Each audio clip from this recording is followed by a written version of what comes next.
Live from Nairobi, Kenya, this is TV47 Weekend Tonight. So our top 3 picks just for you.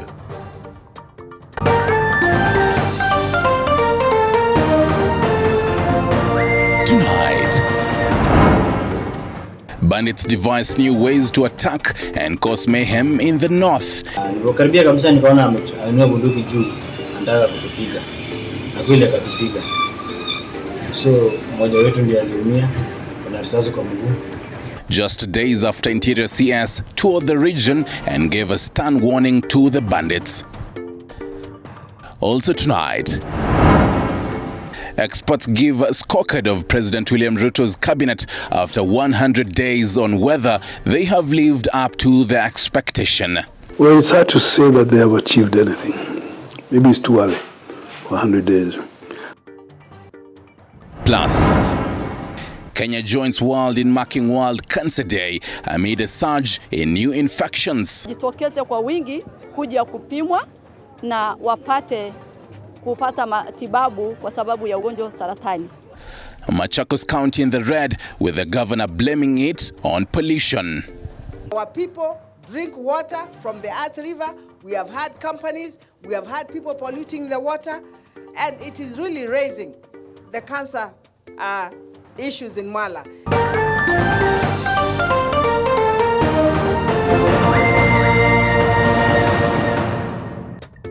Good evening, welcome to the broadcast. Catherine Simaloi is on the sign language interpretation. I'm yours truly, Stanley Nyiringita. You can always talk to us on our socials below your screens.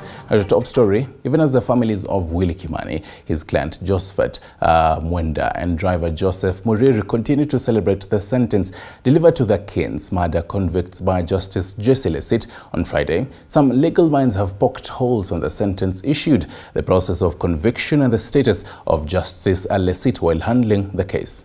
I find that the most suitable sentence for each of the accused persons is as follows. The first accused is sentenced to death in each of the 3 counts. The death sentence in counts 2 and 3 are held in abeyance. The verdict that has come after a rigorous court battle that lasted for over 6 years. But the decision that came as a closure to families of lawyer Willie Kimani, his client Josephat Mwenda and taxi driver Joseph Muiruri is seemingly opening a new page of mixed reactions, with a section of lawyers faulting Justice Lesit for the decision. According to lawyer Danstan Omari, the sentence meted by Justice Lesit on the murder convicts of Mavoko 3 is likely to be overturned by the appellate court, since there was a confusion as to why Justice Lesit, despite having been sworn in as a Court of Appeal judge, continued to handle a case at the High Court. She took an oath as a High Court judge. She took a different oath as a Court of Appeal judge. If she goes to the Supreme Court, she will again have to take a new oath. So, under which oath was Justice Lesit's sentencing Leliman? Immediately after sentencing, criminal lawyer Cliff Ombeta vowed to appeal the conviction and sentencing of his clients based on the legality of the death penalty and what he termed as imported evidence, a move that has been backed by lawyer Danstan Omari. Justice Lesit relied on technology, the telephone of one of the accused person, that he was not present and he was released. But yet, Leliman, whose again technology did not place him at the scene of crime, was convicted. Murder is rarely that you can be convicted on circumstantial grounds.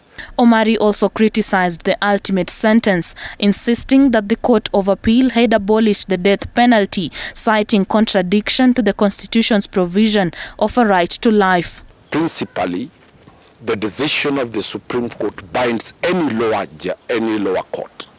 So, according to me, the death sentence imposed on Leliman is illegal, and based on that, Justice Lesit, the judgment is likely to be overturned the fastest in the Court of Appeal. In 2017, the Supreme Court declared the mandatory death penalty for murder unconstitutional. However, it introduced discretion by the court handling the case on whether the death sentence should be imposed or not. Therefore, execution was set as a maximum penalty, but not the only sentence for murder. Sylvia Nyongesa, TV 47. And from matters good to matters health, celebrations to mark World Cancer Day coincides with Kenya's new war against cancer after an upsurge in new infections, mostly in counties. Machakos County is one of such, where Governor Ngina Kenyatta says that there is everything to be worried about. Kenya has joined the world in commemorating the World Cancer Day, which had the theme of bridging the gap in the disparities of treating cancer patients. This comes in the rise of cancer cases witnessed in Machakos County, where Governor Ngina Kenyatta expressed her concern over the matter. We also have experienced challenges with the supply of chemotherapy drugs and shortage of staff who can handle cancer patients. In the year 2022 alone, Machakos County recorded 456 cancer cases, with Mwala sub-county having the highest number of cancer patients.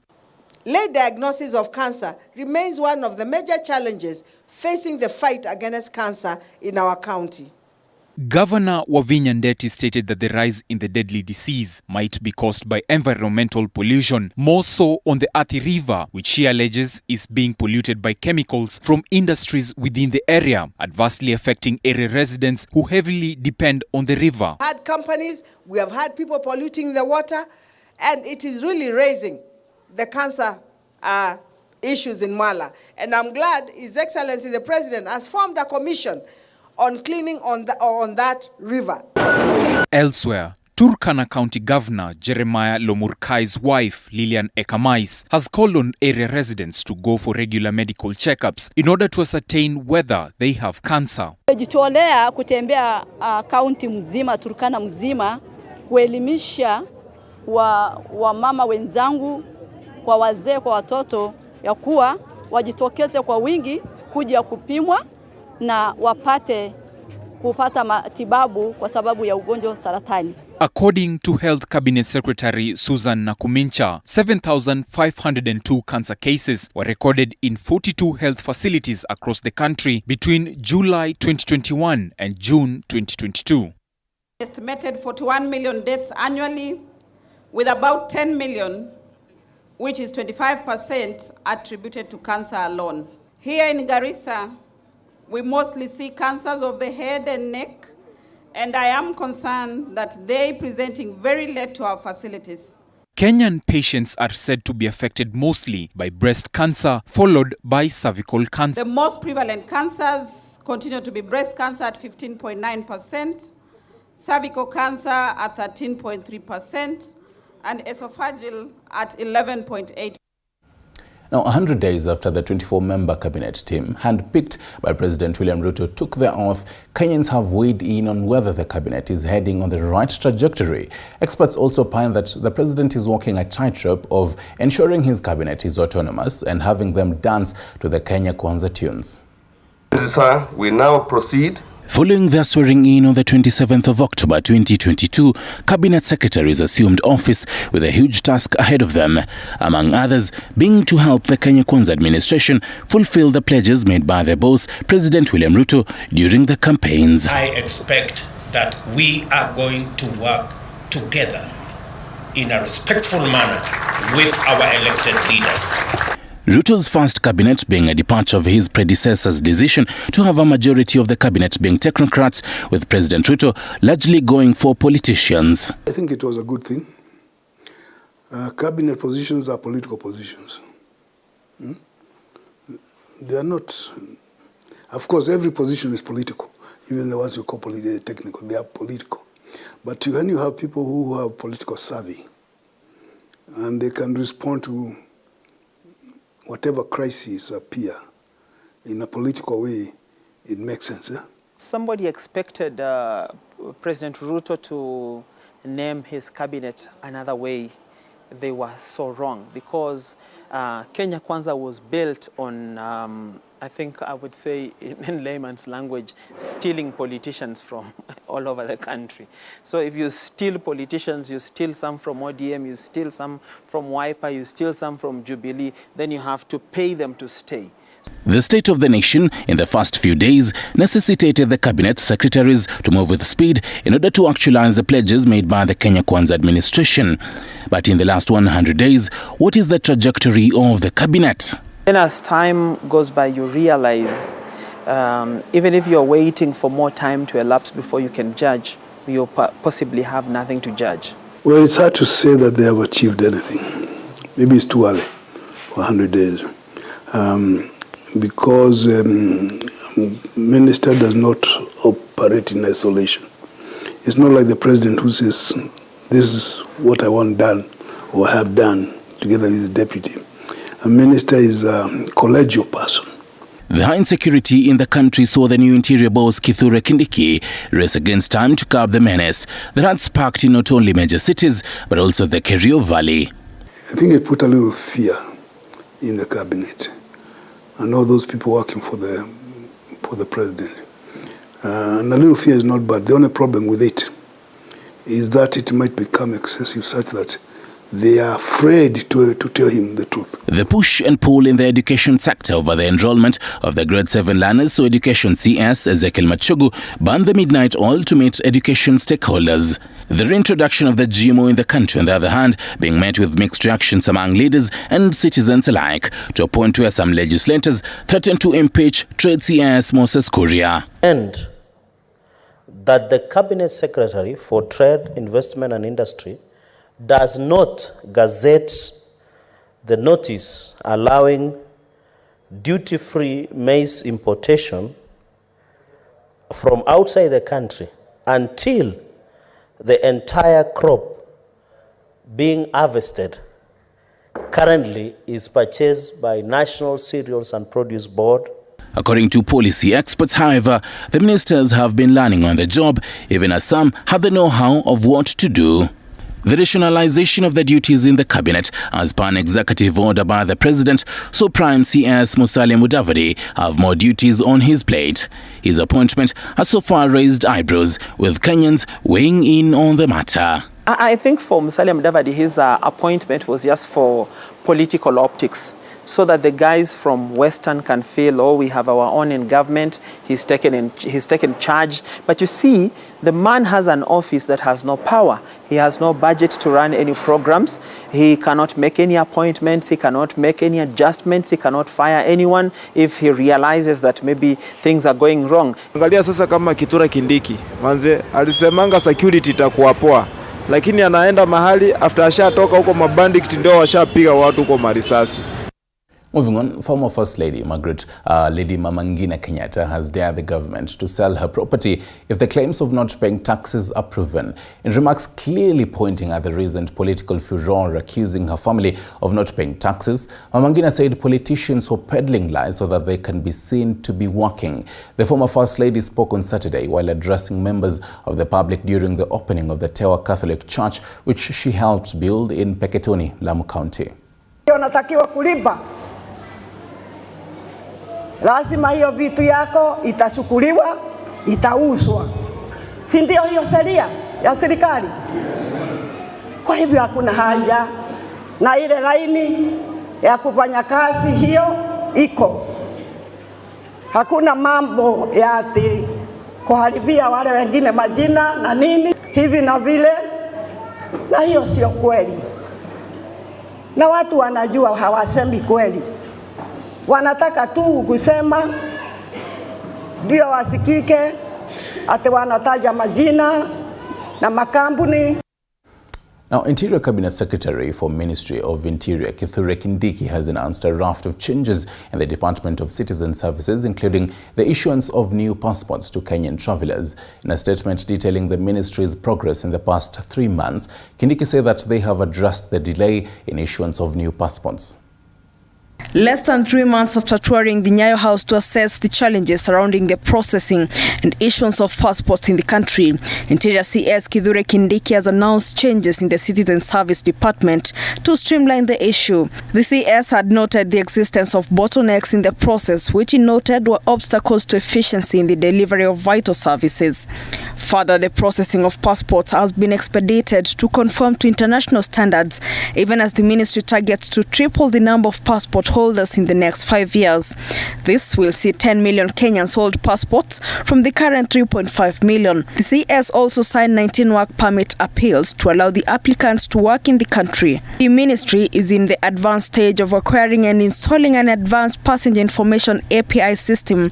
The system will be supplemented with installation of e-gate at JKIA and ports of entry. They are aimed at improving security and reducing queues at the immigration counter desk. The ministry is also upgrading the security electronic surveillance equipment at the gates of the ports of entry and aimed at detecting prohibited items. Flora Limuki, TV 47.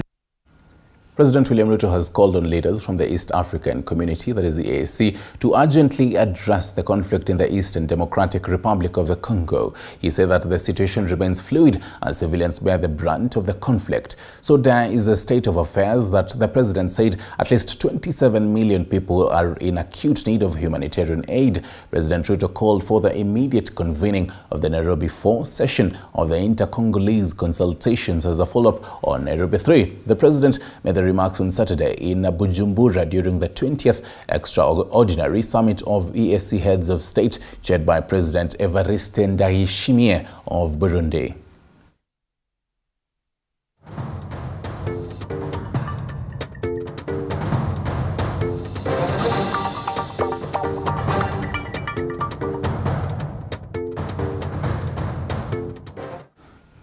At Ruto's special piece tonight. Did you know that a section of the over 300,000 street children in Kenya have since gotten an opportunity to start afresh in their life and are now part of a family? Our reporter Elizabeth Atieno visited Nairobi's Kangwara area and Kikuyu and now brings us this story of resilience for a group of youth and children who are no longer in the streets. When you traverse some busy streets in the capital, Nairobi, you are bound to come across a number of street children begging for either food or money, as some resort to feeding on spoilt meals or even drugs just to satisfy their empty stomachs. To some Kenyans, street children are a nuisance in the city who cause nothing but pollution. But now, a section of youths from Nairobi's Kawangware area have come forth to debunk this narrative. These youth were once street children, but have landed a second chance in life after venturing into a business where they are now able to make money out of garbage like plastics and scrap metals. Simon is a husband and father of 2. His story is that of resilience. He tells us his childhood life was engraved in darkness until the year 2017 when a ray of light presented itself. Yani vitu mingi tumepitia sana huku nje, unaona. Vitu mingi tulikuwa tunafanya. Tuseme tu nimekuwa ka street boy. Nimetumia hadi madawa, nimefanya vitu mingi. Tulikuwa tunakimbizana hadi na watu huku nje, unaona. Lakini vile nilikuja nikapata wife yangu hapa, akanibadilisha maisha kidogo, lakini ile kubadilika sana. Nikarudi nikaanza kutumia bado madawa juu ya stress, mambo mingi, unaona. Huwezi handle familia bila kazi ati nini na nini, unaona. Sasa vile nilikuja nikapatana hapa na mama yao, akanikalisha chini, tukaongea kama wazazi. Nikaenda nikaachana na madrugs. Sasa mimi hapa huwa nashughulika pande nasaidia tu hapa kazi, na hapa ndio kazi yangu, hii ndio ofisi yangu, unaona. Hata bibi yangu atuchaguangi kazi ni kazi, unaona. Na usidharau kazi ati juu iko hivi na hivi. Sasa hapa ni mimi benefit vitu mingi. Jukaa kwanza nikuja hapa niliacha drugs. Siku hizi hadi niko na marafiki wengi wenye walikuwa wananichukia, tuko nao tunakaa pamoja. Huyu ni bwanangu. Tuko na watoto wawili. Kasichana kako na 3 years na kijana kako na 1.5 years. Mimi nilikuja huku 2022 mwezi wa 3. Ni long story sana, najua tuwezi sema yote. Mimi nisaidia kimaisha, nimefurahia tu. Ni mambo mingi tu. John and George Zakaria were also street children who always found themselves in and out of police custody. For now, they are tasked with sorting out scrap metals and used plastics and are able to sell them to residents, making at least 1,000 Kenya shillings per day. Hii kazi si ati nini, hii kazi imenisaidia. Junye kitambo, maisha kitambo si kama ya sasa hivi, unaweza sema kitambo unajua ulikuwa labda unatembea na bad boys, unaona? Kuna mamori huko nje ni mabaya. So nilipata hii kazi yenyewe kabadilisha maisha yangu. Mimi nimefurahia kwa hii kazi. Nilikuwa naishi maisha ingine ngumu, maisha ya kukimbizana na makarao. So wakati nilishikwa nikatoka ndani, nikakuja tu nikajaribu kuingia hapa, nikaona tu hapa pako the better. So nimevumilia tu hapa na naona bado pananisaidia maisha yangu. Naambia vijana wanatumia vitu mbaya, drugs, kusumbua watu, kuna kubadilika, unaona? Na wewe mwenyewe ndio unaamua. Si mtu akwambie wewe ndio ubadilike, utabadilika. Sasa kama ni mtu mjanja, anakaa chini anajifikiria, aone penye akili yake itamfikisha. Akikosa kubadilika, unajua tu dunia itambadilisha. So for me, sasa hiyo venye nilikuwa napenda wajaji. Sasa kama sometimes unapata na mtu mchafu, unamwangalia unasema ni chokora. But sasa venye nilikuja hapa, nikamingo nao, social nao, but then nikakuja kuona most of them pia wako na talent. Na most pia Although their life story differs, there is something common amongst them as they were all rescued from the streets by a middle-aged woman named Monica Gathoni, who is now a mother figure to each and every one of them. So hapa ndio mimi hujisaidia hapa sana. Though I'm driver, but for now sijaenda kwa barabara bado. Unapata kwamba vijana wale walikuwa wanangedia, wanaleta hapa hivi vitu vyao, wanapimwa, inawasaidia pia wanapata mapato, at least angalau wanaweza pata chakula. Hii busy kuna impact imetokoleza hivi vijana. Sasa unajua kuna job huko hivi. Sasa hivi vijana kama uko na kakitu kama mapepa, hizi na plastic unaleta hivi. Alafu nimesaidia sasa mtaa ni safi. Juu hizi nyawasa wengine wanaziona kama ni west lakini si west, ni do. So vijana pia wamejituma chototo chafu bado unaleta tu ni do bado. Na sisi kama vijana tunatarajia kwa hii society, unaona? Vijana ndio nguvu ya taifa. So tuko hapa tu at least kuchange my youth, kwa encourage, kuwapea motisha, at least wa change life yao wakingojea maisha ya baadaye. Na hii kazi imenisaidia kwa sababu wakati ilipokuwa inaanza sikuwa na kazi, lakini sasa nimepata kazi. Imeninufaisha katika hali yangu ya kujijenga, na natumai ya kwamba kwa muda mfupi hivi nitaweza pia mimi kufungua yangu. Watoto challenge ile iko. Sasa kuna wengine wako na mama zao na kuna wengine hawa street. Huanga saa zingine inakuwa challenge kubadilisha mtu. Kama hao vijana wako huko, wengine hata wanashikangwa. Naambia mkiwa kwa hii kazi, unapata 400. Hawapeanga 400. Mnapeana moja, wengine wawili, watatu wanakuja leo, watatu wanakuja siku nyingine, mnakuja kama mara 2, unaona? Kwa wiki. Unaona, utakosa. Alafu sasa ile kuna kazi na wapigia simu nyinyi mnakuja kukamp. Gathoni has since rescued over 20 children from the streets of Kawangware, and it is in this home located in Deya constituency of Kiambu County where these rescued children live. Wananiita kama shosho, na mimi ile wito niko nayo, sijui ni wito, sijui ni nini, sijai mimi mwenyewe jielewa, kwa sababu huanga wanapenda kukaa na mimi. Wakikuja huku watoto wanakosa kwenda, hapo mimi sijai jielewa. Wanasikia wako freedom. Sasa kama watoto wengine mama zao wameenda wameolewa pahali ingine. Sasa naona harakati ya kukaa na mama wa kambo na mchukua tunakaa nao. But the question is, where does Gathoni get the money to fend for these children's need? Kutoka mimi nimjue Mungu, nimeona mabadiliko.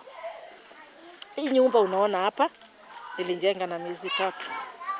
Sikuwa na pesa kwa bank, sikuwa na chochote, lakini kwa uwepo wa Mungu nilijenga. Nasemanga ni Mungu. Unaona? Hawa watoto venye unaona wanakula kilo 2. Wanakula mfuko mzima. Hawa watoto unaona. Na wananipenda tu, juu wananitanga shosh. Nakaa na mama wengine wao. Unaona? Na wanafurahia wakikuja huku. Ile kitu mimi naweza chapeana challenge. Ule Mungu ukiamini kwa roho yako.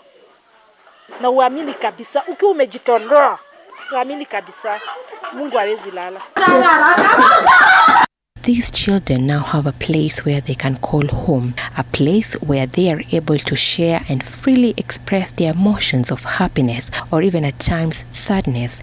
They have now vowed to stick together through thick and thin as they are now part of one family. Elizabeth Atieno, TV 47. Thank you, Elizabeth Atieno, for that. And to the likes of Monica Kedhoni and others out there, kudos. You're doing a great job.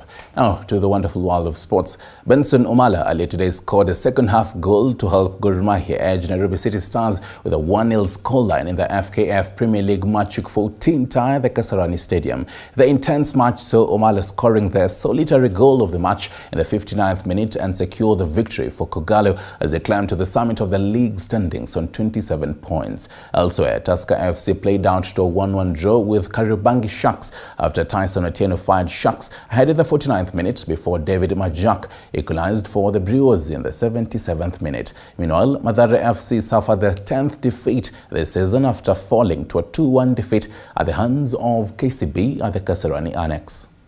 Really bad, it feels really bad, but thank you to my boys, they've made the effort, and still a refereeing decision cost us a goal. Clear foul on our player. I don't understand these things. I just don't understand. We're working so hard for our players, but whatever is happening, I don't understand. I don't know what to say. Very pleased. Very difficult game.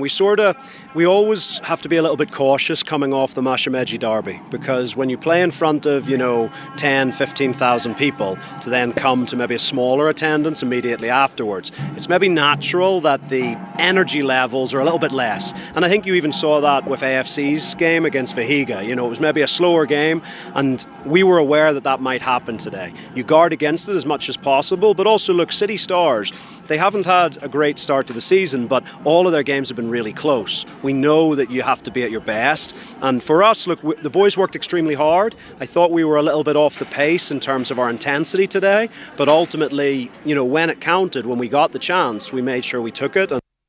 And some rugby action. KCB RFC earlier today made light work of the Catholic University of East Africa, that is Square, after thrashing them 59-16 in the National Rugby Sevens League. The Kenya Cup to extend their winning run to 8 games this season at the Ruaraka Sports Club. The Bankers showed their full intent of winning game at the onset and scored 3 first-half tries that were converted by utility back Darwin Mukidza to take a commanding 28-9 lead. At the break, KCB added 5 tries in the second half to secure their trumping victory as Victor Omupere scored Quare's solitary try and try in the losing effort. Speaking after the match, former Shujaa captain and KCB technical bench member Andrew Amonde congratulated his players for registering good results ahead of their match against Menengai Oilers, slated for February 11th this year.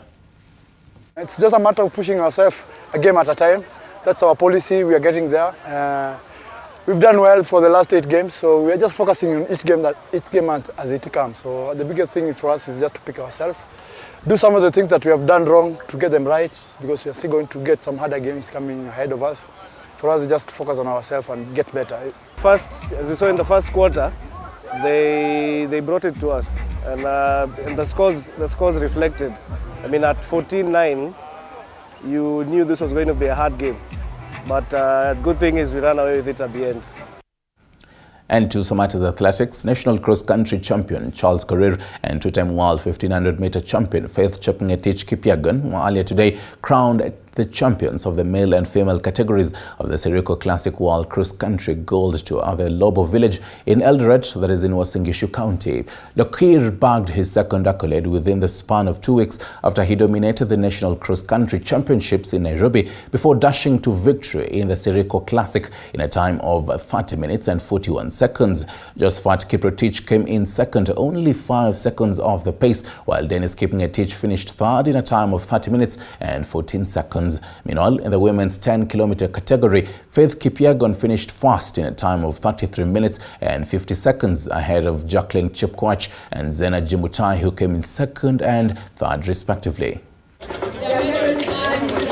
I expect kukimbia hii race mzuri, but nashukuru Mungu nimekimbia 10k.